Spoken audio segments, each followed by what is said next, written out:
নমস্কার বন্ধুরা, এই যে আমি রুটি করতে এসেছি। হুইল চেয়ারে করে এলাম, আসার পর আমাকে কোনো রকমে টুলের উপর উঠিয়ে বসিয়ে দিল। এখন আটা মাখছি, মেখে এখন রুটি করব। আর আমার তো ঘরে কেউ নেই যে সে রুটি করে দেবে, আমাকেই করতে হয়। আমার তো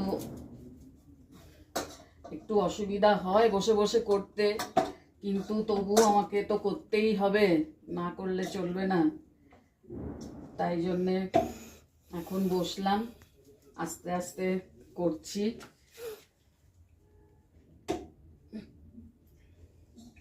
দেখা যাক কতদিনে কি হয়। বন্ধুরা, আমার ভিডিওগুলো আপনারা কেউ লাইক করছেন না, কমেন্ট দিচ্ছেন না, কেউ শেয়ারও করছেন না। প্লিজ একটু করুন, আমার পাশে থাকুন, আমার পাশে দাঁড়ান আপনারা। আমার বন্ধুরা, আত্মীয় স্বজনরা, সবাইকেই বলছি আমার ভিডিওগুলো একটু লাইক করুন, কমেন্ট দিন, একটু শেয়ার করে দিন। একটু শেয়ার করলে কিছু হবে না, আমার উপকার হবে। সেই জন্য বলছি একটু শেয়ার করুন, লাইক করুন।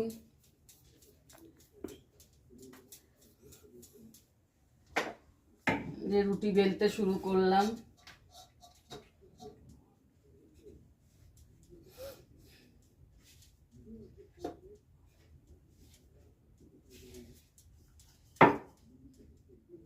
আংটিটা থাকলে তো করতে পারি না, তাই একটু আংটিটা খুলে নিলাম।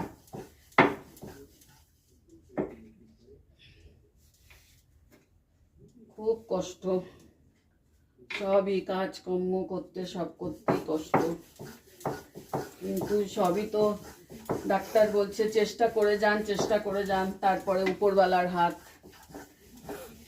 চেষ্টা করছি, আপ্রাণ চেষ্টা করছি, চেষ্টা করছি না, আপ্রাণ চেষ্টা করছি।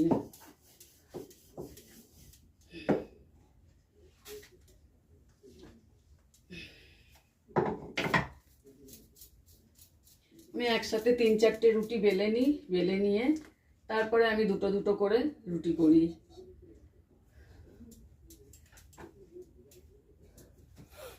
এই হাতে এরকম করে করছি না, জোর নেই, ওই জন্য আমাকে এরকম করে মুট করে আমাকে রুটির গোলাটাকে, প্যারাটাকে ভাঙতে হয়।